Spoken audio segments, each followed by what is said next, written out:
আসসালামু আলাইকুম, সবাইকে আমন্ত্রণ জানাচ্ছি পুঁজিবাজার এবং অর্থনীতি নিয়ে এনটিভির নিয়মিত আয়োজন মার্কেট ওয়াচে। আপনাদের সাথে আছি আমি খুজিস্তা নুরে নাহরিন। আমাদের সাথে আলোচনার জন্য স্টুডিওতে উপস্থিত আছেন ফারুক আহমেদ সিদ্দিকী, সাবেক চেয়ারম্যান বিএসইসি। আরও আছেন মোহাম্মদ সবুর খান, সাবেক প্রেসিডেন্ট ডিসিসিআই। আপনাদের স্বাগত জানাচ্ছি। ধন্যবাদ। আমি ফারুক আহমেদ সিদ্দিকী। আপনি তো বিএসইসিতে ছিলেন, আমাদের পরিচিত মুখ, আমাদের সাথে অনেক দিন আপনাকে আমরা পেয়েছি, কাজ করেছি। আপনি বলবেন যে বর্তমানে যে শেয়ার বাজার, এটাকে আপনি কিভাবে দেখছেন, আপনার দৃষ্টিতে কি? না, আমার তো মনে হয় যে 2010-11-তে যে ধস নেমেছিল, তারপরে যে একটা সংকটকাল গেছে, সেখান থেকে আমরা কিছুটা আমাদের উত্তরণ ঘটেছে। তবে সম্প্রতিকালে গত 3-4 মাসে যে সূচকের একটা বড় ধরনের পতন ঘটেছে, প্রায় আমার মনে হয় 700 পয়েন্ট, 1000 পয়েন্টের কাছাকাছি।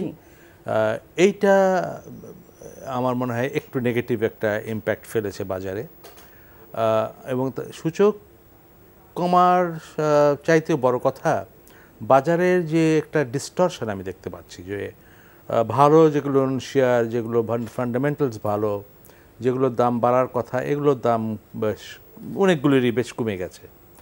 আবার অনেক জেট ক্যাটাগরির শেয়ারের দাম এবং কিছু কিছু সিলেক্টেড কোম্পানির শেয়ারের দাম 2 গুণ, গত কয়েক মাসে 2 গুণ 3 গুণ হয়ে গেছে। তো এ থেকে মনে হয় যে কোনো লজিক্যাল কারণ খুঁজে পাওয়া যায় না যে এই সমস্ত কোম্পানির দাম এত বাড়বে কেন। যদি 3 গুণ বেড়ে যায়, আমার মনে হয় 3 গুণেরও বেশি বেড়েছে 2-1টা কোম্পানির। তো এ থেকে মনে হয় যে বাজারের যে ট্রেডিংটা এখানে ঠিক নর্মাল প্যাটার্ন ফলো করছে না। জি, আপনার কাছে আমি আবারও আসবো। আমি একটু মোহাম্মদ সবুর খান আপনার কাছে আসতে চাচ্ছি। জনাব ফারুক আহমেদ সিদ্দিকী বলছিলেন যে সংকটকাল কাটিয়ে উঠেছে, 2010-এর কথা বলছিলেন উনি, 2010-এর পরের কথা বলছিলেন। আপনি কি মনে করছেন যে সংকটটাকে কাটিয়ে উঠতে কি কি করা উচিত, আমাদের কোন কোন দিকে নজর রাখাটা জরুরি বলে আপনি মনে করেন? আপনি স্টক এক্সচেঞ্জে ছিলেন, আপনি পরিচালনা পর্ষদে ছিলেন দীর্ঘদিন, আপনার কাছে আমার প্রশ্ন। না, প্রথম যেটা হচ্ছে যে মার্কেটের যেই গতিতে এক্সপান্ড হওয়ার দরকার, কারণ আপনি যদি পৃথিবীর অন্যান্য স্টক মার্কেটের দিকে লক্ষ্য করেন, ক্যাপিটাল মার্কেটের বড় স্ট্রেংথটাই থাকে তারা কিন্তু ডাইভার্সিফাইড অল্টারনেট ইনভেস্টমেন্ট, নতুন নতুন কম্পোনেন্টগুলো অ্যাড করে। কিন্তু আমাদের মার্কেটে কিন্তু ধারাবাহিকভাবে যদি আমরা লক্ষ্য করি, হয়তো একবার আস্ফালন হয়, একবার পতন হয়, একবার কিছু পলিসিগত পরিবর্তন হয়, কিছু টেকনোলজিক্যাল ইনভলভমেন্ট হচ্ছে, কিন্তু এইভাবে কিন্তু বারবার একই বৃত্তের ভিতরে কিন্তু আটকে আছে। কিন্তু আমি যদি বলি যে আপনি আমেরিকার নাসডাকে দেখেন, আপনি আমাদের পার্শ্ববর্তী দেশে দেখেন, সিঙ্গাপুরে, হংকংয়ে, প্রত্যেকটা দেশে দেখেন, প্রতিদিন কিন্তু একটা ক্রেজ থাকে, নতুন কোম্পানি কি আসছে, তার কি অফারটা আসছে। আপনি দেখেন যে মার্কেট কার কত স্ট্রেংথেনিং হচ্ছে, কোন কোম্পানির শেয়ার কত বাড়ছে, সেটার পিছনে যেই পরিমাণ সময় আমরা দিচ্ছি, কিন্তু ওই কোম্পানিটা তার ভ্যালু কত অ্যাড করতে পারে, কত অপরচুনিটি তৈরি করতে পারে, এবং সে তার শেয়ার হোল্ডারদের জন্য বা ইন্টারন্যাশনাল মার্কেট বা লোকাল মার্কেটে আরও কত এক্সপানশন অপরচুনিটি আছে, সেই দিকে কিন্তু আমাদের খুব একটা নজর নেই। আবার দ্বিতীয় আরেকটা হচ্ছে যে সারা পৃথিবীতেই যেটা দেখা যায় যে ফিনান্সিয়াল অর্গানাইজেশনগুলো সাধারণত ইভ্যালুয়েট করে যে একটা কোম্পানির প্রসপেক্ট খুব ভালো। যেমন হয়তো দেখা গেল আমরা যে আজকে প্রায়ই সবাই উদাহরণ দিই, উবারের উদাহরণ দিই, এয়ারবিএনবির উদাহরণ দিচ্ছি, অনেক নতুন নতুন কোম্পানি, স্টার্ট আপ কোম্পানিগুলো আসছে। এখন এই স্টার্ট আপ কোম্পানিগুলি কী কন্ট্রিবিউট করছে, তারা কিভাবে আলটিমেটলি কন্ট্রিবিউট। যেমন আমি আজকের পত্রিকার লিড নিউজটা দিয়ে আমি যদি আপনাকে একটু ওপেন করে দিই আমার কেস স্টাডিটা, সেটা হচ্ছে দেখেন আজকে কিন্তু আজিজ আর আমাদের কি বলা যায় যে আকিজ টোবাকো জাপানি কোম্পানির কাছে অলমোস্ট প্রায় 12,000 সামথিং কোটি টাকায় কিন্তু বিক্রি হলো। বাংলাদেশের ইতিহাসে এত বড় ফরেন ডাইরেক্ট ইনভেস্টমেন্ট এইভাবে পারচেস করে এর আগে, ইফ আই এম নট রং, এর আগে হয়তো হয়নি। এখন লক্ষ্য করে দেখুন যে আকিজ টোবাকো কি শেয়ার মার্কেটে লিস্টিং ছিল না। আমি যদি বলি যে আকিজ টোবাকোর মতো এক ধরনের একটা প্রতিশ্রুতিশীল কোম্পানি, যেটা বাইরের একজন জাপানি ইনভেস্টর এসে আইডেন্টিফাই করতে বলো, আমাদের মার্কেট আইডেন্টিফাই করতে পারো না। আমি কথাটা বলছি এই কারণেই যে আকিজ টোবাকোর মতো আরও অনেক কোম্পানি আছে যারা আগামীতে আমি আশা করি হয়তো আসতে চায় না। বিএসসি তো বারবার বলছে কোম্পানিগুলোর কাছে যে আসেন, কিন্তু তারা হয়তো আসতে চায় না, কি এক অজানা কারণে আসতে চায় না। কেন আসার পিছনে কারণটাই হচ্ছে আপনারাই যেটা এই ক্যাপিটাল মার্কেট এই আলোচনায় বলেন, এখানে সিন্ডিকেট আছে, এখানে মার্কেট সূত্র মতো চলে না, মার্কেটের যে মৌল ভিত্তির উপরে যেগুলো দাঁড়িয়ে যে মার্কেট যে দাঁড়ানোর কথা সেটা হয় না, যেসব কোম্পানিগুলি কাগজে কলমে আছে সেগুলো কোম্পানির দাম বাড়ে, যাদের মৌল ভিত্তির উপরে যাদের ভালো ডিভিডেন্ড দিচ্ছে সেগুলো শেয়ার কমে যায়। তার মানেটা কি? তার মানে হচ্ছে একটা ইনভেস্টর যখন দেখে যে আমার এই মার্কেটটা 1+1 = 2 না, অনেকে দেখে যে 1+1 = -2, অনেকে দেখে যে 1+1 = sometimes 10, তো তখন তো সে মনে করে যে না, আমি মার্কেটে যে আমার যে একটা শ্রম, আমার যে একটা কি বলা যায় যে কন্টিনিউয়াস গ্রোথ বা আমি যে কনফিডেন্স পাচ্ছি সেটা তো ওখানে যাওয়ার পরে যদি আরও ব্যাকে চলে আসে তাহলে তো এই মার্কেটে সে আসবে না। তো যার কারণে হচ্ছে কি যে এই জায়গাগুলোতে কিন্তু আমরা মনে করি যে শুধুমাত্র পলিসি মেকাররা না, আমি শুধু সিকিউরিটি এক্সচেঞ্জের কথা বলবো না, ডিএসসি থেকে আরম্ভ করে এটা কিন্তু অনেকেই কিন্তু এখানে ইনভলভ হইতে পারে। যেমন আমরা জানি যে প্রচুর অর্থায়ন হয় কিন্তু বাইরে থেকে যে ক্যাপাসিটি বিল্ডিং ডেভেলপমেন্টের জন্য, এবং সেখানেও কিন্তু আমরা বলতে পারি যে ক্যাপাসিটি বিল্ডিংয়ের বাইরেও আমরা যেই কাজটা করতে পারি সেগুলো এই মার্কেটটার পিছনে আকৃষ্ট করতে হবে। আপনার কাছে আমি আবারও আসবো, আমি একটু জনাব ফারুক আহমেদ সিদ্দিকী আপনার কাছে আসি। আপনি বলছিলেন যে বর্তমান মার্কেটে আপনি দেখতে পাচ্ছেন যে কিছু শেয়ারের দাম 2-3 গুণ বেড়ে গেছে, আবার কিছু শেয়ার একই লেভেলের একই রকম কোম্পানিগুলো কিন্তু ওইভাবে বাড়ছে না। এটার পিছনে বিহাইন্ড দ্য রিজন কি আছে বলে আপনি মনে করছেন? আমরা জানি যে আপনি একটা কোম্পানিতে ইন্ডিপেন্ডেন্ট ডিরেক্টর হিসাবেও আছেন, যেটা লিস্টেড এবং অনেক নাম করা একটা কোম্পানি। আপনি বলবেন যে কারণটা কি? না, এবং আপনি যে কোম্পানিতে আছেন ওইটারও কিন্তু কোনো মুভমেন্ট আমরা দেখছি না, যদিও অনেক এটা ইন্ডিপেন্ডেন্ট ডাইরেক্টরের সঙ্গে খুব একটা রিলেটেড না। জি বল। বাট আপনি জানেন, আপনি যে কোম্পানির মধ্যে যেহেতু আছেন আপনি জানেন যে আপস এন্ড ডাউনসটা কোথায় কিভাবে কি হয়। জি না, আমি ইন্ডিপেন্ডেন্ট ডাইরেক্টর হিসেবে এতটা ফলো করি না আমি এটা। জি আপনারই ভালো জানার কথা, আপনি স্টক মার্কেটের লোক। তো আমার ধারণা যে এই যে মুভটা কোথাও করছে না বা কোথাও করছে, এটার একটা প্রধান কারণ সবুজ সাহেব একটু আগেই যেটা বললেন যে বাজারের ট্রান্সপারেন্সি বা স্বচ্ছ ট্রেডিং, এটা কিন্তু এসিসির মূল দায়িত্ব কিন্তু বাজারে স্বচ্ছ ট্রেডিংটা নিশ্চিত করা। সূচক বাড়ানো বা সূচক কমানো কিন্তু আদৌ এসিসির দায়িত্বের মধ্যে পড়ে না, কিন্তু স্বচ্ছ ট্রেডিংটা নিশ্চিত করা এটা তার দায়িত্ব পড়ে। কারসাজি হলে সেটাকে দমন করা, সেটাকে স্টপ করা, এটা কিন্তু এসিসির দায়িত্বের মধ্যে পড়ে। প্রোটেকশন অফ দি ইনভেস্টর, এটা এসিসির দায়িত্বের মধ্যে পড়ে। তো আমাদের এখানে কি কারণে এই জেট ক্যাটাগরির কোম্পানিগুলো দাম এভাবে বেড়ে যাচ্ছে, এবং জেট ক্যাটাগরির বাইরেও কিছু কোম্পানি, এবং সবগুলোই প্রায় স্বল্প মূলধনী কোম্পানি, এদের দাম 2 গুণ 3 গুণ 4 গুণও বোধহয় হয়েছে, এরকম অ্যাটলিস্ট 3.5 গুণ হয়েছে। তো এইখানে তো ইনকোয়ারি করা উচিত ছিল। এখন তো অনেক নাকি ভালো সফটওয়্যার এসছে, এটাকে ডিটেকশন করা যায়। তো কেন বাড়ছে কেন বাড়ছে না, এর পিছনে যে একটা কারসাজি থাকতে পারে এটা খুব অনমেয়। কারণ এভাবে বাড়বে কেন কিছু কোম্পানির দাম without any change in fundamentals? সুতরাং এখানে একটা রেগুলেটরের ব্যর্থতা, যে তারা কিন্তু এই যে ম্যানিপুলেশন বা কারসাজি, যেটা আমার মনে হয় অ্যাপারেন্টলি সবাই বুঝতে পারছে, সেইটাকে কিন্তু তারা থামাতে পারছে না বা আইডেন্টিফাই করতে পারছে না, বা কি করছে তা আমরা জানি না। আরও একটা অভিযোগ আছে যে মালিকরা জড়িত থাকে। এখন যে অভিযোগটা ভীষণভাবে আছে, যে বলছে যে এখানে মালিকরা জড়িত থেকে, যেমন কিছুদিন আগে আমরা একটা দেখেছিলাম যে মালিক যখন শেয়ারটা বাজারে এসছে বিভিন্ন নামে তার আত্মীয় স্বজন, তার ওয়াইফ, তার ভাই, তাদের মানে ব্লাড রিলেটেড অনেকের নামে কিনেন, দাম প্রাইসটা অনেক বাড়িয়েছিল। ইন আদার ওয়ার্ডস ইনসাইড ট্রেডিংটা হয়, এইটা হয়, এবং আমাদের দেশে তো ইনসাইড ট্রেডিং প্রচুর হয়, কিন্তু এইখানে আইডেন্টিফাই করা খুব মুশকিল। এবং কারণটা আপনি বললেন যে নিজের নামে করে না, বেনামিতে করে। বিভিন্ন, আপনি জানেন যে আমাদের এখানে আত্মীয় স্বজন ছাড়াও অনেক ইনভেস্টর আছে যে 100, 200, 300 বিও অ্যাকাউন্ট নিয়ন্ত্রণ করে, এবং তারা এসবের মধ্যে বেনামিতে বিভিন্ন অ্যাকাউন্টে টাকা পয়সা কেনে, এবং সেটা আইডেন্টিফাই করা কিন্তু একটু কঠিন। কিন্তু এসএসসি যদি মানে সিরিয়াসলি চেষ্টা করে তো এটা অসম্ভব কিন্তু নয়। কিন্তু এসএসসির ব্যর্থতা প্রমাণিত হয় যখন কে কারসাজি করছে, কেন কারসাজি করছে সেইখানে ধরতে না পেরে, আইডেন্টিফাই করতে না পেরে ডিলিস্টেড করছে Dhaka stock exchange. Dhaka stock exchange delisting করছে কিছু ক্যাটাগরি, জেট ক্যাটাগরি, দুটো কেস মনে হয়, দুটো কোম্পানিকে করেছে সম্প্রতি। না, এটা একদিক দিয়ে ভালো যে এটা it is a signal to the investors যে তোমরা যদি খারাপ কোম্পানিতে ইনভেস্ট করো তোমাদের অর্থ এভাবে কিন্তু আটকে যেতে পারে। কিন্তু এই সিগন্যালটা কতটুকু ইনভেস্টররা গ্রহণ করবে আমি শিওর না। কিন্তু আমার প্রশ্ন হচ্ছে মালিকরা যদি এটাতে কোনো পানিশমেন্ট না পায়, মালিকদের এখানে মালিকদের ক্ষতি কি হচ্ছে? না, মালিকদের মালিক পক্ষের কি হচ্ছে? মালিক পক্ষের তো লাভবান হচ্ছে। এটা তো আমি বললাম যে এটা রেগুলেটরের ব্যর্থতা, যে তারা ইনসাইডার ট্রেডিংটা ধরতে পারছে না।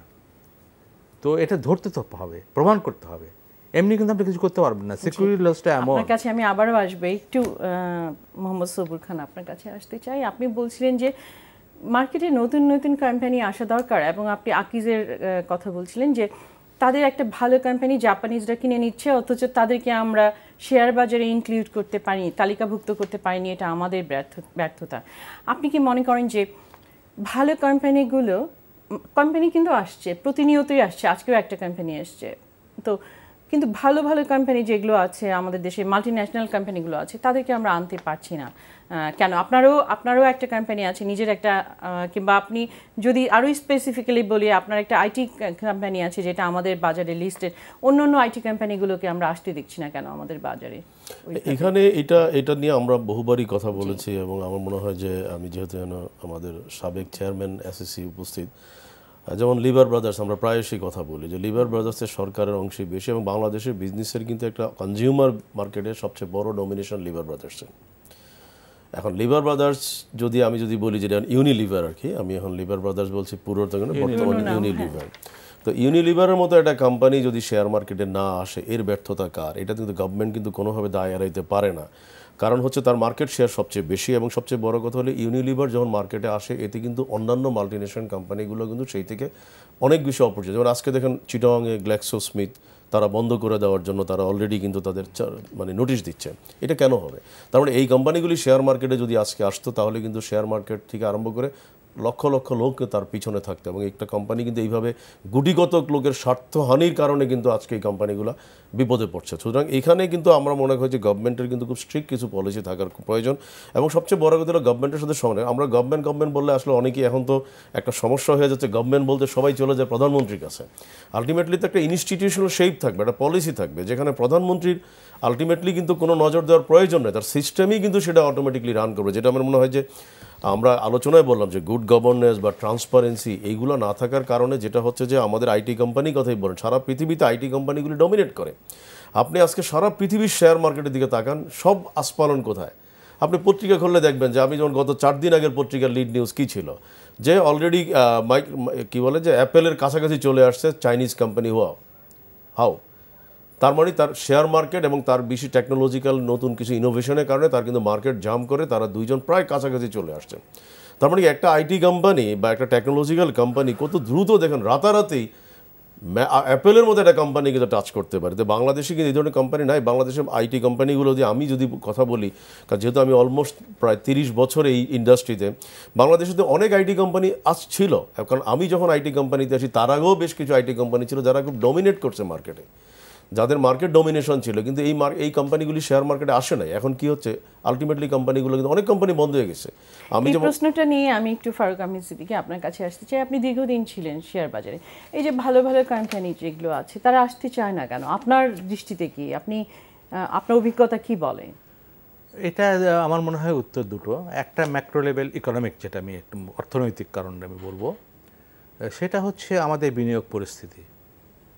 আপনার যদি একটা কোম্পানিকে আসতে লিস্টিং হতে অনেক দীর্ঘ সময় লাগে, কিন্তু ব্যাংক থেকে লোন কিন্তু ইজিলি অ্যাভেলেবল। আমাদের বর্তমানে মানি মার্কেট থেকে 95% ইনভেস্টমেন্ট অর্থায়ন করা হচ্ছে, আর স্টক মার্কেটের ভূমিকা 5-6% হয়তো হতে পারে। আমাদের বিনিয়োগ যদি আপনি খেয়াল করে দেখবেন, যে সবুজ সাহেব নিশ্চয়ই জানেন, যেহেতু গত কয়েক বছর থেকে আমাদের বিনিয়োগ 22 থেকে 23, প্রাইভেট সেক্টর বিনিয়োগ 22 থেকে 23%-এর মধ্যে আটকে পড়ে আছে। তার মানে আমাদের ইনভেস্টমেন্টের অর্থের চাহিদা বাড়ছে না, অর্থের চাহিদা মোটামুটি একই পর্যায়ে আছে, যেটা ব্যাংক থেকেই সরবরাহ করা সম্ভব। তো অর্থনৈতিক দৃষ্টি থেকে যখন আপনার বিনিয়োগ দ্রুত বৃদ্ধি পাবে, যখন ব্যাংক এই লং টার্ম ফাইন্যান্সিং করতে ব্যর্থ হবে, তখন এই কোম্পানিগুলো বাধ্য হবে স্টক মার্কেটে আসতে। এটা হচ্ছে ব্রডলি আমি স্পিকিং। আর আপনি যদি প্র্যাকটিক্যাল যে কারণগুলো বর্তমানে এই সমস্ত বাদ দিয়ে যদি আমি আলাপ করি, যে উনি বলছেন আসা উচিত, কারণ উনি বিশ্বাস করেন কর্পোরেট গভর্নেন্সে। উনি নিশ্চয়ই আরও প্রগ্রেসিভ একজন এন্টারপ্রেনিয়র, যার জন্য উনি কর্পোরেট গভর্নেন্সে বিশ্বাস করেন এবং স্টক মার্কেটে আসলে যে নিয়মকানুন মেনে চলতে হয়, একটা ট্রান্সপারেন্সি আসতে হয়, উনি এটা বিশ্বাস করেন। কিন্তু আমাদের এখানে এক নম্বর হচ্ছে কোম্পানিগুলোর অর্থর যদি প্রয়োজন না হয় তাহলে তারা স্টক মার্কেট থেকে অর্থ মানে অংশীদার করতে চায় না, চায় না। স্টক মার্কেটে আমি নিজেই, আমার যথেষ্ট অর্থ আছে, যে মাল্টিন্যাশনাল তারা এক্সপান্ড করছে না। এক্সপান্ড যদি না করে, তাদের যদি নতুন করে অর্থের প্রয়োজন না হয়, তাহলে তারা স্টক মার্কেটে আইপিও থেকে এসে ফান্ড রেজ করবে কেন? আরও অনেক কারণ আছে যেটা আমি দিতে যাচ্ছি না এখানে। হেভি ক্যাশ ডিভিডেন্ড দিলে মানে স্টক মার্কেটের কস্টিং বেশি হয়ে যায়, কস্ট অফ ফান্ড বেশি হয়ে যায়। এনিওয়ে, বাট মূল কথা হলো যে আমাদের দেশে এক হচ্ছে যে অর্থের প্রয়োজনীয়তাটা ব্যাংকই এটা মিট করছে। 2 নম্বর, আমাদের এন্টারপ্রেনিয়র অনেকেই কর্পোরেট গভর্নেন্সে যেতে যাচ্ছে না, তারা তাদের কোম্পানিটা ফ্যামিলির মধ্যে রাখতে চায়। তৃতীয়ত, তারা they are not yet ready for the kind of transparency that is required for listing. আপনার যেটা ফাইন্যান্সিয়াল রিপোর্টিং, আপনার অডিটিং, আপনার ট্রান্সপারেন্সি 3 মাস পর পর আপনাকে অবহিত করা কী অবস্থা, এই যে ট্রান্সপারেন্সি, এটার জন্য দে আর নট প্রবাবলি রেডি। 4 নম্বর হচ্ছে যে ম্যানেজমেন্ট এখন পর্যন্ত তারা নিজেরাই সিদ্ধান্ত নিতে চায় পারিবারিকভাবে, হয়তো বাবা চেয়ারম্যান, ছেলে ম্যানেজিং ডাইরেক্টর, অথবা হাজব্যান্ড ওয়াইফ, বা অথবা এইরকম কিছু।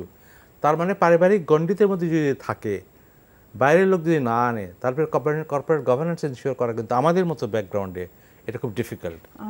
আমি একই প্রশ্ন, আমি মোহাম্মদ সবুর খান আপনার কাছে আসতে চাচ্ছি একই প্রশ্ন নিয়ে যে ব্যাংক থেকেও যদি লোন নেয় সেটাও তো তার মাথায় একটা বোঝা, বরঞ্চ সেটা যদি সে পার্ট করে দেয়, একজন কোম্পানির মালিক যদি অন্যদেরকে অংশীদার করে, সমস্যাটা কোথায়?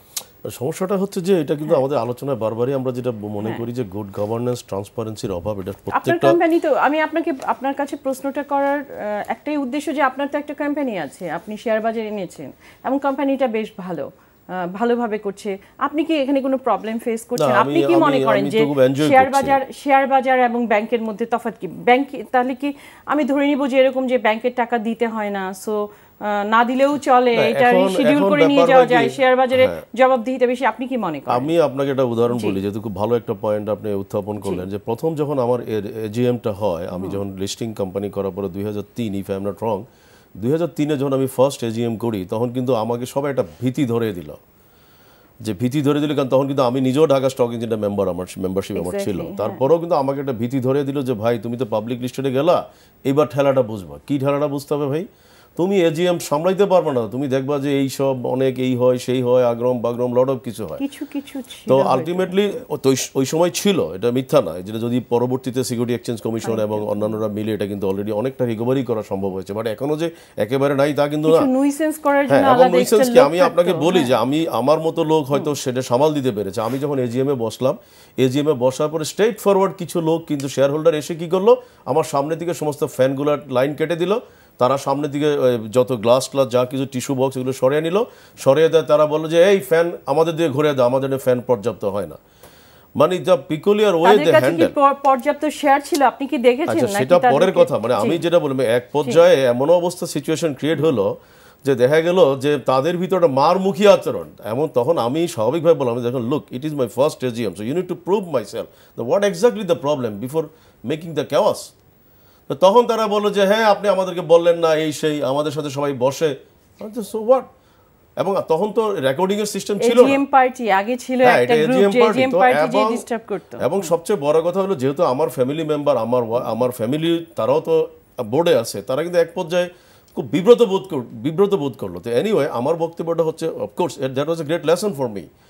এখন এই অবস্থাটা যখন আরেকজন কোম্পানির কোম্পানি ওনার যখন জানে যে এই ধরনের পরিস্থিতি করে কিছু শেয়ার হোল্ডার, তখন সে কিন্তু ভয় পায়। কিন্তু আমার কথা হচ্ছে যে পরবর্তীতে কিছু প্রিকশন নেওয়া হয়েছে, বাট সেই প্রিকশনটা কিন্তু এখনও আমি বলবো পর্যাপ্ত না। তার কারণ হচ্ছে আমি নিজেও যেহেতু অনেকগুলো বড় বড় কোম্পানি, আমি তিতাসের ডাইরেক্টর ছিলাম, আমি কি বলা যায় যে ওয়াসার ডাইরেক্টর ছিলাম, এবং আমি বাংলাদেশ সাবমেরিন ক্যাবেলের ডাইরেক্টর ছিলাম। আমি তিতাসে, এগুলো আমি কাউকে কোনো দোষারোপ করছি না, বাট বিকজ প্রত্যেকের প্যাটার্নের ভিতরে চলে আসছে। আমি যখন এই কোম্পানিগুলো ডাইরেক্টর ছিলাম, আমি তো দেখেছি যে কীভাবে এজিএম ম্যানেজ হয়, that's not the proper way. But কী করবো, ওরা বর্তমান অ্যাভেলিং সিস্টেমের ভিতরে দিয়েই তাদের এজিএমগুলো করতে হবে। কারণ আপনি মনে করেন যে এখান থেকে কিন্তু আমাদের বাংলাদেশ সাবমেরিন ক্যাবেল এজিএম হলো কোথায়? চিটাগাংয়ে, কক্সবাজারে। তো আমি জিজ্ঞাসা করলাম যে এখানে কেন আপনাদের এজিএম হবে, ওয়াই নট ঢাকা? বলো যে এখানে আসলে আমরা আমাদের মতো করে ম্যানেজ করতে পারি। দ্যাটস গুড, ম্যানেজ করার একটা এটা, কারণ হোটেলে আসে, কারা আসবে, কিভাবে আসবে। তো আমরা এই কারণে বলবো যে এই দিকগুলো যদিও আলোচনায় আসে না, আমি অনেক সময় লক্ষ্য করেছি যে এই দিকগুলো আসা উচিত। কারণ এগুলোর কারণে, কারণ আমাদের দেশের মানুষজন কিন্তু, ব্যবসায়ীদের একটা বড় অংশ কিন্তু, আমি যেটা মনে করি, তারা কিন্তু কোনো রকম ঝামেলা যেতে চায় না। কেউই চায় না, কেউই চাইবে না যে এই ধরনের অনভিপ্রেত মানে সিচুয়েশন। এবং সেই কারণে আমার কাছে যেটা মনে হয়, শেয়ার হোল্ডারদের একটা ব্যাপার আমার ব্যক্তিগতভাবে মনে হয়, যেহেতু আমার একটা কোম্পানি মার্কেটে, এবং আমি প্রথম এই প্রবলেম ফেস করার পর আমি লক্ষ্য করেছি যে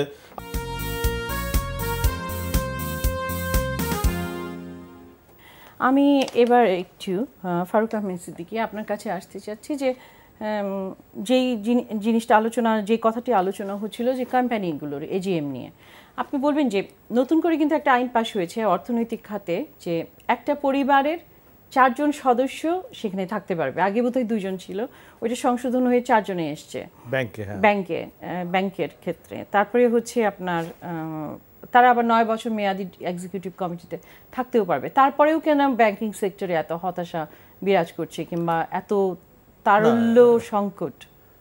না, তারল্য সংকট তো অন্য ইস্যু, কিন্তু এটা ম্যানেজমেন্ট ব্যাপারে আমি বলবো যে একটা পরিবারের যদি এত লোক বোর্ডে থাকে দীর্ঘ সময় ধরে, তাহলে এটা কর্পোরেট গভর্নেন্সের উপরে একটা প্রভাব সৃষ্টি করতে পারে, এবং গুড গভর্নেন্সের এটা মানে পরিবারের মধ্যে কনসেন্ট্রেট করছে, এটা শেয়ার বাজারে, এবং শেয়ার বাজারেও কিন্তু এটা একটা বিরূপ প্রতিক্রিয়া পড়তে পারে। শেয়ার বাজার হতে পারে যে একটা পরিবারই তো সব কন্ট্রোল করছে, কারণ মাইনরিটি শেয়ার হোল্ডার বা অন্যান্য শেয়ার হোল্ডারের কিন্তু কোনো সে থাকছে না। কয়েকটা পরিবার মিলে তারা এই পুরোটা দীর্ঘ সময় ধরে এটাকে কন্ট্রোল করার সুযোগ পাচ্ছে। তো এটা কর্পোরেট গভর্নেন্সের যে স্পিরিট, আমার মনে হয় তার বিরুদ্ধে। যাই হোক, এটা তো পাস হয়ে গেছে, এখানে এই সম্বন্ধে বলার কিছু নেই। কিন্তু ব্যাংকিং সেক্টরে তো আরও অনেক রকম সমস্যা আছে। আমার মনে হয় good governance is the main problem. Banking সেক্টরে তো বটেই, সারা দেশেই বিভিন্ন জায়গায়। তো গুড গভর্নেন্সের প্রধান শর্ত হচ্ছে কর্পোরেট গভর্নেন্স, এইটা ব্যাংকে নেই। 2 নম্বর হচ্ছে আপনারা দেখবেন যে ইভেন পাবলিক সেক্টর ব্যাংকের তো কথা তো বাদই দিলাম, জনতা ব্যাংক, সোনালী ব্যাংক, বেসিক ব্যাংক, এগুলো তো এখন করের টাকা দিয়ে চলছে। করদাতা যে টাকা সেটা তাদেরকে ক্যাপিটাল বিল্ডিংয়ের জন্য দিচ্ছে, নতুন করে ক্যাপিটাল অ্যাড হচ্ছে, তার মানে মানুষের করদাতাদের টাকায় এই ব্যাংকগুলো চলছে, রিক্যাপিটালাইজ করতে হচ্ছে। কি ইভেন প্রাইভেট সেক্টরে আপনি যদি দেখেন, বেশিরভাগ ব্যাংকের এনপিএল কিন্তু একটু বাড়ির দিকে বেনে না, নন পারফর্মিং লোন আপনি খুব ভালো না, 5%, 6%, 7%, এবং বেশিরভাগই স্ট্র্যাটেজি হচ্ছে যখন দেখে যে এনপিএল এবছর আরও বেড়ে গেছে, তখন তারা ওই অ্যাডভান্সটা বাড়ায় দেয়। অ্যাডভান্স বাড়িয়ে দিলে ইন টার্মস অফ পার্সেন্টেজ কিন্তু সেম মনে হয় যে একটু কমে গেছে বা সেম আছে, কিন্তু যখন আমি যদি ডিফল্ট লোনটা দেখি, তাকে দেখা যাবে যে ডিফল্ট লোন আদায় হয় নাই, একেবারেই হয় নাই বেশিরভাগ ব্যাংকে। তো এই যে তার মানে অ্যাসেট কোয়ালিটি ব্যাংকের ভালো না, এখানে ডিফল্টারদেরকে চিহ্নিত করা যাচ্ছে না, এবং বাংলাদেশ ব্যাংক এটা প্যাটার্নাইজ করছে। আমরা জানি এবছর বোধহয় 4টা ব্যাংকে তারা ডিফল্টারদের প্রভিশনিংটা স্ট্যাগার করে দিয়েছে। কেন? প্রভিশনিং তো যে বছরে প্রভিশনিং সে বছরই করা উচিত, আমি 3 বছর সময় দেবো কেন? তার মানে আমি তাকে একটা আর্টিফিশিয়াল প্রফিট করার সুযোগ দিচ্ছি, এবং সেখান থেকে ডিভিডেন্ড দেওয়ার সুযোগ দিচ্ছি। তো এই সব কিছু মিলে একটা ব্যাংকে একটা হতাশা সৃষ্টি হয়েছে, এবং এবার আরও কি হবে ব্যাংক সেক্টরে আমি জানি না। 9% আপনাকে অ্যাডভান্স করতে হবে, 6% হচ্ছে আপনার আমানত, তার মানে স্প্রেড কিন্তু 3%। এর মধ্যে তাদের administrative cost, financial cost, default loan সব কিছু কভার করে এদের স্প্রেড কি থাকবে, এটা সম্বন্ধেও আমার যথেষ্ট প্রশ্ন আছে। স্প্রেডের কথাটা নিয়ে আমরা একটু পরে আসছি, আবারও আসবো আপনার কাছে। আমি একটু বলতে চাচ্ছি যে আপনার যে উইলফুল ডিফল্টার যদি মানে সত্যিকারই হয়ে থাকে, একটা কোম্পানি একটা ব্যবসা খারাপ হতেই পারে, সেটাকে তাদেরকে রিশিডিউল করে দিচ্ছে, টাইম দিচ্ছে, তারা ডিফল্ট করতে পারে নর্মালি। ভালো একজন বিনিয়োগকারীও কিন্তু ভালো একজন লোন নিল সেও কিন্তু ডিফল্ট করতে পারে অনিচ্ছাকৃত। কিন্তু যারা উইলফুল ডিফল্টার এদের ব্যাপারে আপনি কি বলবেন, এদের ব্যাপারে কিভাবে অ্যাকশন নেওয়া যায়? এটা তো খুবই দুঃখজনক। শুধু উইলফুল ডিফল্টার না, আপনারা মনে করেন যে যারা চিটিং করে ডিফল্টার, আপনি লক্ষ্য করে দেখবেন যে রিসেন্টলি বেশ কয়েকটা নিউজে আসছে যারা মানে মারাত্মক চিটিং করা। তো এদের চিটিং করার পরেও কিন্তু দেখা গেল যে এদের ব্যাপারে কিন্তু প্রপারলি কিন্তু বিচারটা হয় না, এবং রিকভারি দূরে থাকুক, বরঞ্চ দেখা যাচ্ছে ব্যাংকের কিছু কর্মকর্তা, কালকে রাত্রেও আপনি লক্ষ্য করবেন যে ব্রেকিং নিউজে ছিল যে কিন্তু ব্যাংকের কয়েকজন কর্মকর্তাই কিন্তু একটা কোম্পানিকে এলসি ওপেন করার সুযোগ দিয়ে টাকা পাচার করার সুযোগ করে দিয়েছে। তো দুই ব্যাংক কর্মকর্তা সহ ব্যবসায়ীকে দুদক ধরেছে, কিন্তু দুদক ধরছে, কিন্তু এটা হলো দুই একটা, কাকে ধরছে? ধরছে দুর্বল লোককে। ধরছে কাকে? যে হয়তো তার পিছনে আরও কোনো পলিটিক্যাল লোকজন তার পিছনে লেগে আছে সেই কারণে। কিন্তু আপনি যারা হাজার হাজার কোটি টাকা নিচ্ছে তাদেরকে আপনি ধরছেন না। তো না ধরার কারণে কি হচ্ছে, যে কথাটা আমরা বারবারই বলছি যে কর্পোরেট গভর্নেন্স, গুড গভর্নেন্স এগুলোর কিন্তু অভাবের কারণেই কিন্তু সুযোগ সন্ধানীরা এটা নিচ্ছে। কারণ আমরা যেমন প্রায়শই একটা কথা বলি যে আপনি নতুন উদ্যোক্তাদেরকে কোনো লোনের বন্দোবস্ত দিচ্ছেন না, তারা হয়তো 2 লাখ 5 লাখ 5 লক্ষ টাকা হলে, কারণ বাংলাদেশের যত উদ্যোক্তা, আমি যদি আমার কথাই যদি বলি, আমি কিভাবে যাত্রা শুরু করেছি, মাত্র অল্প পুঁজি নিয়ে যাত্রা শুরু করেছি। আপনি প্রত্যেকটা ব্যবসায়ীর দিকে তাকিয়ে দেখেন, আমাদের শুরুটা কিন্তু ছিল খুবই খুবই ছোট অবস্থানে। তার মানে আমরা একটা ছোট্ট অবস্থান থেকে আজকের একটা বড় অবস্থানে আসতে পারার পিছনে মূল কারণটা কী ছিল? মূল কারণটাই ছিল যে আমরা একটা পুঁজি সামহাউ সংরক্ষণ করতে পেরেছি বা কালেক্ট করতে পেরেছি। কিন্তু এখন কিন্তু তখন ব্যাংকিং সিস্টেমটা কিন্তু এত প্রকট ছিল না, আর তখন তো এত লোক উদ্যোক্তা হতে চায়নি। কারণ আমিও যখন ব্যবসা শুরু করেছি তখন কিন্তু আমার ফ্রেন্ডদের ভিতরে, ইফ আই এম নট রং, আমার ফ্রেন্ডদের ভিতরে, আমার ক্লাসমেটদের ভিতরে বিশ্ববিদ্যালয়ে কিন্তু আর কেউ আর ব্যবসা শুরু করেনি। কিন্তু এখন আপনি লক্ষ্য করে দেখবেন যে ক্লাসমেটদের মানে ব্যবসা ফ্রেন্ডদের কিন্তু 10% 20% তারা কিন্তু ব্যবসা করতে আসে। তার মানে ব্যাঙ্কগুলোকে আলটিমেটলি এই ধরনের ডিফল্টার যে লোনগুলো থাকে এগুলোর ব্যাপারে কড়াকড়ি হওয়া এট এ টাইম, আমার কাছে মনে হয় যে এর একটা পার্সেন্টেজ যদি ডিক্লেয়ার করা না হয়, কারণ আপনি যে কথাগুলো একটু আগে বললেন যে ফ্যামিলির উপরে ব্লক থাকার কারণে কি হচ্ছে, যে ম্যানেজমেন্টের ট্রান্সপারেন্সি বা প্রফেশনাল পিপলদেরকে গ্রো আপ করার সুযোগ দিচ্ছে না। আপনি দেখুন দুই একটা ব্যাংক কিন্তু মাঝে আপনি 7-8 বছর আগের দিকে লক্ষ্য করে দেখেন, 7-8 বছর 2-3 বছরের ভিতরে কিন্তু একটা ব্যাংকে কিন্তু একটা প্রফেশনাল ডেভেলপমেন্টে কিন্তু একটা কম্পিটিশন ছিল। আপনি লক্ষ্য করবেন তখন ব্যাংকগুলো কিন্তু নতুন নতুন প্রোডাক্ট নিয়ে আসছে, নতুনভাবে তারা উপস্থাপন করেছে এবং তারা কিন্তু মার্কেটে রিচ করছে, কাস্টমারদের কাছে তারা মুভ করেছে। এবং আপনি কনজিউমার লোনের কথাই যদি লক্ষ্য করে দেখেন, ক্রেডিট কার্ডের কথা লক্ষ্য করে দেখেন, আজকে দেখেন এয়ারপোর্টে বা বিভিন্ন জায়গায় কিন্তু লাউঞ্জ তৈরি করে দিচ্ছে, ফ্যাসিলিটি তৈরি করে দিচ্ছে ব্যাংকগুলো। কেন? তার মানে তার সাথে গ্রাহককে কিন্তু আকৃষ্ট করতে চায়। তো এখন প্রশ্ন হচ্ছে যে এখন যদি বোর্ডের ভিতরে যারা উদ্যোক্তা, তারা ডেফিনেটলি পলিসি দিবে, দে হ্যাভ দ্য রাইট, তারা কিন্তু পলিসিটাই দেবে, কিন্তু বিজনেস করবে কে, নতুন প্রোডাক্ট আনবে কে, বিজনেস ডেভেলপমেন্ট করবে, সেটা প্রফেশনাল পিপলরা করবে। তো ওই জায়গাতেও কিন্তু আমরা জানি যে ট্রান্সপারেন্সি যথেষ্ট অভাব থাকার কারণে কি হচ্ছে, ব্যাংকগুলোর একটা এমডির দায়িত্ব কি থাকে, সে দায়িত্ব থাকে তার বসদেরকে সন্তুষ্ট করতে, হি ডোন্ট বদার অ্যাবাউট এনিথিং। আগে কিন্তু এটা উল্টা ছিল, আগে কিন্তু এমডিরা টার্গেট করতো যে গ্রাহককে সন্তুষ্ট করা, কিন্তু এখন এমডিদের টার্গেট থাকে আমার বস চেঞ্জ হয়, বরঞ্চ আমি কোনো কোনো ক্ষেত্রে বলবো যে ফ্যামিলি ভালো যদি সেই ফ্যামিলি প্রপারলি ট্রান্সপারেন্টলি কন্ট্রিবিউট করতে পারে। কারণ আপনার বস চেঞ্জ হয়ে 2 বছরের জন্য একজন চেয়ারম্যান হচ্ছে, আরেকজন চেয়ারম্যান এসে, চেয়ারম্যান এসেই প্রথম কিন্তু এমডি বা তার যারা আগের যারা ছিল, তার ডোমিনেট যাদের ছিল, তাদের সাথে ভালো সম্পর্ক ছিল, তাদের মাথাগুলো কাটার চেষ্টা করে আগে। তো এইভাবে অসুস্থ কম্পিটিশন নিয়ে কিন্তু একটা প্রতিষ্ঠান কিন্তু নীতি নৈতিকতার অবক্ষয় প্রচন্ডভাবে। আমি আপনার কাছে এবার আসি একটু, যে আপনি স্প্রেডের কথা বলছিলেন, দেখা গেছে যে 39টি ব্যাংক এখন পর্যন্ত মানে তাদের যে ডিফারেন্সটা, ব্যালেন্স এবং ডিপোজিটের মধ্যে ডিফারেন্সটা বলেছে যে গভর্নমেন্ট থেকে বলেছে যে 4%-এর বেশি থাকা যাবে না, কিন্তু 39টা ব্যাংকের কিন্তু এখনও স্প্রেড অনেক বেশি। হ্যাঁ, এটার পিছনে মানে এটা নিয়ে আপনি কি? না, ঠিক আছে যে স্প্রেড একটা সাধারণ প্রবণতা রয়ে গেছে আমাদের ব্যাংকে, যে তারা স্প্রেড কমাতে চায় না। সেখানে সে অ্যাটেম্পটা ভালো, কিন্তু 3% যদি নিয়ে আসা যায় তাহলে অ্যাডমিনিস্ট্রেটিভ কস্ট দিয়ে অন্যান্য, প্রধান ব্যাপার হচ্ছে কি, যদি তারা ডিফল্ট লোনটা আদায় করতে পারত এবং ডিফল্ট লোনটা না হতো, ডিফল্টারটা কমায় ফেলতে পারতো, এনপিএলটা কমায় ফেলতে পারতো, তাহলে কিন্তু 3%ও হয়তো সম্ভব ছিল। কিন্তু তাদের এনপিএল কিন্তু আপনি যে কোনো প্রায় ব্যাংকে, বেশিরভাগ ব্যাংকেই আপনি দেখবেন যে ডিফল্ট লোন থেকে কত আদায় হয়েছে, ইটস ভেরি নেগলিজিবল। এবং অ্যাডভান্স বেড়ে যাচ্ছে কিন্তু ডিফল্ট লোনটা কিন্তু এখান থেকে আদায় হচ্ছে না। তো এই ডিফল্ট লোনটা যদি আদায় করা না হয় তাহলে কস্টিং তো বেড়ে যাবে, আপনার এটা একটা এফেক্ট হবে স্প্রেডের উপরে। তো এই জায়গায় সেই জন্যই ব্যাংকের সবচেয়ে বেশি যেটা প্রয়োজন সেটা হচ্ছে ভালো লোককে, যারা ক্রেডিবল, যে যারা লোন নেয়, যারা প্রকৃত ব্যবসা করবে তাদেরকে লোন দেওয়া। কিন্তু আমরা দেখছি পাবলিক সেক্টরের ব্যাংকগুলো এবং এমনকি বেসরকারি খাতের ব্যাংকগুলোও পর্যন্ত মানে ফেক লোন দিয়ে যাচ্ছে হাজার হাজার কোটি টাকা। আপনার এই যে ক্রিসেন্ট গ্রুপ নাকি একটা খবরের কাগজে বেরোলো যে 4,000-5,000 কোটি টাকা নিয়ে চলে গেছে। এখন এটা তো এখন ডিফল্ট লোন করতে হবে। কর্মচারীদের উপরে আমি যেটা শুনেছি, কর্মচারী যারা কাজ করে তাদের উপরে একটা টার্গেট থাকে যে আপনাকে এত লোন দিতে হবে, বিতরণ করতে হবে, এত ডিপোজিট আনতে হবে, দেন তারা যা পায় তাদেরকেই দিয়ে দেয় লোন। এই কথাটাই যদি আমি সরি একটু ইন্টারাপ্ট জি করি, বলেন। হ্যাঁ, এই কথাটাই কিন্তু আমরা বারবার বলি যে এই টার্গেটটাতেই বলে দাও না, তুমি নতুন উদ্যোক্তাদেরকে ঋণটা দাও। এক্স্যাক্টলি, তুমি নতুন উদ্যোক্তাদেরকে ঋণটা দাও, নতুন উদ্যোক্তা যদি ডিফল্টাররা হয় আপনি তার কাছে টাকাটা আদায় করতে পারবেন। কিন্তু এখানে তো আমরা এই কারণেই বলছি যে ব্যাংকিং সিস্টেমে সারা পৃথিবীতে কিন্তু নতুন উদ্যোক্তাদের পিছনে কিন্তু সবচেয়ে বেশি স্টার্টআপরা, আজকে দেখেন স্টার্টআপরা ফান্ড পায় না, তারা যদি ব্যাংক থেকে এই ব্রিদিং স্পেসটুকু তারা পেয়ে যেত তাহলে কিন্তু আলটিমেটলি বাংলাদেশে ইকোনমিক্যাল বুমিংটা আরো বেশি হতো।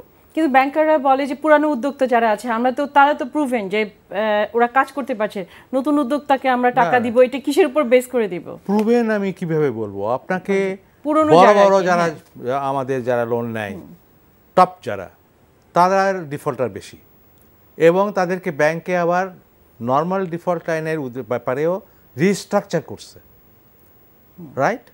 কয়জনকে? 4-5 বা বেশি হবে, রিস্ট্রাকচার করতে হয় স্পেশাল মেজার নিয়ে, এবং তারপরে রিস্ট্রাকচার করার পরেও যখন ডিউ হয় সেটাও তারা দেয় না। তো তাহলে আপনি বড় বড় লোন যারা পুরনো লোন যারা এদেশের খ্যাতিমান এন্টারপ্রেনিয়র, একটা হিসাব বলেছে রিসেন্টলি, আমি যে কথাটা বারবার বলি যে আজকে যিনি খ্যাতিমান উদ্যোক্তা উনি কোথা থেকে আসছেন, আমি যে কথা বারবার বলি আমি কোথা থেকে আসছি, প্রথম কোথা থেকে শুরু করতে হয়েছে। তাহলে এই চিন্তাটা কেন একটা ব্যাংকার কেন করে না? যে একটা ব্যাংকার যদি এই চিন্তাগুলো করতে পারে যে একজন যে উদ্যোক্তা, আপনি তার ব্যাকগ্রাউন্ড দেখেন, তার ব্যাকগ্রাউন্ড সে কোথা থেকে শুরু, সেও তো মানে আপনার স্ক্র্যাচ লেভেল থেকে শুরুটা করেছে, সেও তো একটা স্টার্ট আপ ছিল। তাহলে আপনি একটা স্টার্ট আপকে ফান্ডিং করবেন না, বলেন তার রিস্ক বেশি। কোথায় রিস্ক বেশি? আপনি স্টার্ট আপ দেখেন কতটা স্টার্ট আপ আপনি ফেল করছে। আপনি যেটা আমার মনে হয় যে ফারুক আহমেদ সিদ্দিকী সাহেব যে কথাগুলো বললেন যে আজকে দেখেন আপনার সেই কি বলে, আমরা এগুলি যেহেতু অনেকবার বলা হয়েছে তারপরেও বলতে হয় যে এই যে হলমার্ক তারা 5,000-6,000 কোটি টাকা নিয়ে গেল। তা আপনি কি দেখলেন ব্যাংক, এতগুলো ব্যাংক এইভাবে আপনি 5,000-6,000 কোটি টাকা আপনি বিসমিল্লাহ গ্রুপ, তারপরে যে চিটাগাঙে দেখলাম কি সামালম, এইভাবে আপনি দেখেন যে কিছু কিছু লোক আপনার হাজার হাজার কোটি টাকা নিয়ে যাচ্ছে, আর আপনার একটা উদ্যোক্তারে বলবো তো টেস্টেড না। এবং আরো শোনা যাচ্ছে যে 10টা গ্রুপ, 10টা পরিবারের তারা যদি মানে বিজনেসে সফল না হয়, কোনো ব্যাপারে ডিফল্ট হয়, তাহলে 19টা ব্যাংক বসে যাবে বললাম একটু ভদ্রভাবে, শুয়ে যাবে একদম। হ্যাঁ, 10টা পরিবারের হাতে মানে 19টা ব্যাংকের ভাগ্য মানে ডিপেন্ড করছে।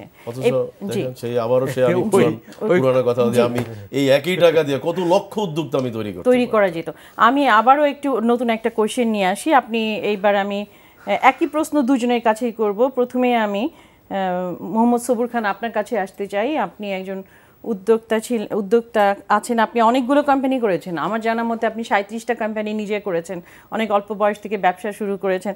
আপনি বলবেন যে এই যে 9ই আগস্ট থেকে যে ব্যালেন্স এবং আপনার ডিপোজিটের রেশিওটা যে 9-6 করা হচ্ছে, এতে করে কি উন্নয়ন হবে, দেশের কি উন্নয়ন সাধিত হবে বলে আপনি মনে করছেন? এখানে দুইটা ব্যাপার। একটা ব্যাপার হচ্ছে যে যদি ডিপোজিটের পিছনে ডিসকারেজ করা হয়, এটা ভালো দিকও আছে খারাপ দিকও আছে। ভালো দিকটা হচ্ছে যে এটা হয়তো ইনভেস্টমেন্টে যাবে, আমরা আশা করি ইনভেস্টমেন্টে যাবে, এনকারেজ করছে ব্যালেন্স। কারণ আলটিমেটলি যখন একটা লোক যখন দেখে যে আমি ব্যাংকে অলস ফেলে রাখলে আমি মাসের শেষে 10% 9% পাবো, তাহলে সে কিন্তু ইনভেস্টমেন্ট না করে ওই টাকাটা ব্যাংকে ফেলে রাখে। সুতরাং আমার ধারণা যে অ্যাটলিস্ট 50% টাকা কিন্তু ইনভেস্টমেন্টে আসবে। দ্বিতীয় আরেকটা ব্যাপার, কিন্তু আমাদের দেশের মতো দেশগুলো কিন্তু গুড গভর্নেন্সের কারণে একটা রিস্কও আছে যে এই টাকাটা বড় অংশ কিন্তু পাচারও হয়ে যেতে পারে, যে এখানে থেকে লাভ নাই, দেখি বাইরে কোথাও ইনভেস্টমেন্ট করি বা অন্য দেশে করি। যেমন আজকে তো ইন্টারেস্ট রেট নাই, ওখানে কাজ করে খেতে হবে, ইন্টারেস্ট রেট নাই, তারপরও মানুষ আমাদের দেশের লোকজন, আপনি আজকের পত্রিকা খুললে দেখবেন যে আজকের প্রথম আলো পত্রিকার কিন্তু লিড বিজ্ঞাপন আছে যে তুমি এই দেশে এত টাকা ইনভেস্টমেন্ট করো, নাগরিকত্ব পেয়ে যাবা।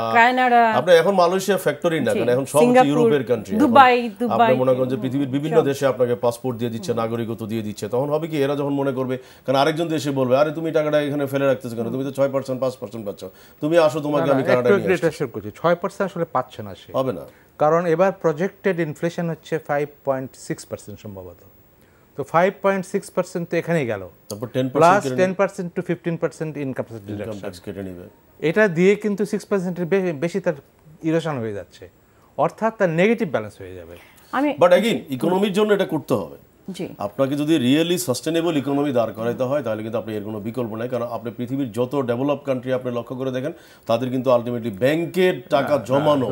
আমি একটু করবো যে এটা তো অবশ্যই এন্টারপ্রেনিয়ার পক্ষ থেকে এটা ভালো জিনিস যে আপনি যদি কম পয়সায় লোন দেন, আপনার কস্ট অফ প্রোডাকশন কমে যাবে, ফাইন্যান্সিয়াল কস্ট কমে যাবে, আপনার প্রোডাক্টটা মোর কম্পিটিটিভ হবে, ফাইন।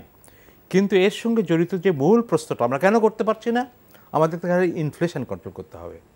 আপনার ডিপোজিট রেটটা যদি ইনফ্লেশন থেকে কম হয়, দ্যাট ক্যানট ওয়ার্ক আলটিমেটলি, এবং আমরা সেই সিচুয়েশনের মধ্যে দিয়ে ঢুকে পড়ছি। কিন্তু আপনাকে আপনার উনি বিদেশের কথা বলছেন, হ্যাঁ সেখানে ইনফ্লেশন রেট হয়তো 0.5% বা 1% বা ইনফ্লেশন নাই, অনেক সময় নেগেটিভ ইনফ্লেশন, সেখানে আপনার 2% 3% কিন্তু আমাদের দেশ উন্নয়ন হচ্ছে অনেক, ইনফ্লেশন তো হবে অনেক বেশি, উন্নয়ন হচ্ছে মানে দেশের ভিতরে। ইনফ্লেশন হওয়াটা তো একটা ডেভেলপিং দেশে ইনফ্লেশন হবে, হয়, কারণ ডেফিসিট ফাইন্যান্সিং করতে যাচ্ছেন আপনি, কিছু কিছু ইনফ্লেশন হবে। কিন্তু ইনফ্লেশনের কম যদি আপনি ডিপোজিটের ইন্টারেস্ট রেট করেন, সেই কথাটা বলছি, সেখানে একটা আমার শেষ কোশ্চেন, আমি শেষ একটা কোশ্চেন করি, কারণ এই আলোচনা করতে গেলে অনেক সময় চলে যাবে, আমাদের কাছে সময় কম। 1 মিনিট করে বলবেন যে সঞ্চয়পত্র, যে একটা শোনা যাচ্ছে যে 9 তারিখে সঞ্চয়পত্রের রেটটাও কমিয়ে দিতে পারে, এখন যেটা 11% আছে, কিন্তু সঞ্চয়পত্রের উপরে রিটায়ার্ড যারা পার্সন আছেন, তারা অসহায় মহিলারা, তারা কিন্তু ডিপেন্ড করে, যারা ব্যবসা করতে পারে না, কিছু না। এই যে সঞ্চয়পত্রের রেটটা যে কমিয়ে দেওয়ার যে চিন্তা ভাবনা করা হচ্ছে, এটা কতখানি ফ্রুটফুল বলে আপনি মনে করছেন? এটা আমি কিন্তু বলছি দুইটা দিকই আছে। একটা হচ্ছে যে ফ্রুটফুল হবে এই কারণে যদি আমরা অল্টারনেট ইনভেস্টমেন্ট অপরচুনিটিগুলি তৈরি হয়, কারণ আপনি যখন সঞ্চয়পত্রের উপরে যখন অনেকের আগ্রহ কমে যাবে, তখন কিন্তু আমাদের দেশে কিন্তু নতুন উদ্যোক্তাদের অনেকে বের হয়ে আসবে। তারা আপনি দেখেন যে Angel investor, venture capital company, আপনি দেখবেন যে যারা আজকে হয়তো সঞ্চয়পত্রে তারা টাকাটা রাখছে, তারা হয়তো একটা নতুন কোম্পানি তার টাকা ইনভেস্টমেন্ট করবে, সে হয়তো তার পাশেই সে তখন রাস্তায় খুঁজে পাবে। সে এমন হইতে পারে, কারণ বাংলাদেশে এই দিন যেদিন আসবে, এই দিন আসবে যে বাংলাদেশে একটা লোক, আপনি যখন বাজারে যাবেন, আপনি যখন কাঁচা বাজারে যাবেন, বা আপনি যখন আপনার কোনো একটা কাপড়ের দোকানে যাবেন, আপনি যখন দেখবেন ওই দোকানি ভালো আচরণ করে, আপনি তখন বলবেন যে ভাই আমি সঞ্চয়পত্রে টাকা রাখবো না, আমি তোমাকে টাকা দিব, তুমি আমার সাথে এই এগ্রিমেন্ট করো, তুমি আমার সাথে এই ধরনের পার্টনারশিপ আসো। পার্টনারশিপ বলতে বোঝাচ্ছি ওই পার্টনারশিপ না, পার্টনারশিপ হলো তার সাথে একটা, যেটা আমরা বলি যে ভেঞ্চার ক্যাপিটাল বা ফান্ড ম্যানেজমেন্ট কোম্পানিগুলোর মাধ্যমে যখন একটা দোকানি বা একটা ছোট ছোট ক্ষুদ্র ব্যবসায়ীগুলো যখন আপনার কাছ থেকে অর্থটা পাবে, তখন আপনি কিন্তু প্রতিরক্ষা সঞ্চয়পত্র যাবেন না। জি, আপনি যদি কিছু অ্যাড করতে চান। না, আমি এটাই বলতে চাই, অবশ্যই হাই ইন্টারেস্ট রেট সঞ্চয়পত্রে একটা ইন্টারেস্ট মার্কেটে ডিস্টরশন করছে, দ্যাট ইজ অ্যাকসেপ্টেড। কিন্তু যারা বয়স্ক লোক, যারা অসহায়, যারা পেনশনার, ওই টাকার উপরে নির্ভর করে, তাদের জন্য একটা সোশ্যাল সেফটি নেটওয়ার্ক দরকার আছে, এবং এই সোশ্যাল সেফটি নেটওয়ার্কটা কিন্তু এই সঞ্চয়পত্রটা এভাবে কাজ করছে। কিন্তু এটাও সত্য যেটা অনেক মিসইউজ হচ্ছে, যাদের প্রয়োজন নাই তারাও এখানে চলে আসছে। সুতরাং আমার মনে হয় এটাকে কমানোর চাইতে এটা টার্গেটেড করা উচিত, যাতে করে এমনভাবে টার্গেট গ্রুপ তারাই শুধু এটা নিতে পারে, যে যারা বয়স্ক, যেমন এখন যে কোনো লোক তার ওয়াইফের নামে একটা পারিবারিক সঞ্চয়পত্র কিনতে পারে। এখানে যদি আপনি ফিক্স করে দেন যে 60 বছর বয়স না হলে কিনতে পারবে না, কিছু কন্ডিশন দিয়ে দিতে হবে, যাতে করে এক্স্যাক্টলি আপনি যাদের জন্য এই সোশ্যাল সেফটি নেটওয়ার্কটা তৈরি করছেন, শুধু তারাই যেন পায়, এটা যেন মিসইউজ না হয়। কিন্তু আমার মনে হয় একটা সোশ্যাল সেফটি নেটওয়ার্ক দরকার আছে, যারা বা পেনশনার, তাদের যে তারা এর উপর সম্পূর্ণভাবে নির্ভরশীল, না হলে অল্টারনেটিভ অপরচুনিটিস তৈরি করতে হবে। সবুর ভাই যেটা বললেন, ওটার জন্য অপেক্ষা করার সময় কারণ নাই। ঠিক আছে, আমাদের হাতে সময় শেষ, তাই আমাদের শেষ করতে হচ্ছে। ধন্যবাদ মোহাম্মদ সবুর খান, ধন্যবাদ ফারুক আহমেদ সিদ্দিকী আপনাদেরকে। সুপ্রিয় বিনিয়োগকারী দর্শক ভাই, আপনারাই হচ্ছেন ঢাকা স্টক এক্সচেঞ্জের শক্তি। আপনারা ভালো থাকলে আমরা সবাই ভালো থাকি। এই অনুষ্ঠানটির উল্লেখযোগ্য অংশ আগামীকাল প্রকাশ হবে দৈনিক শেয়ার বিজে। আমাদের সাথে থাকার জন্য আপনাদেরকে অসংখ্য ধন্যবাদ।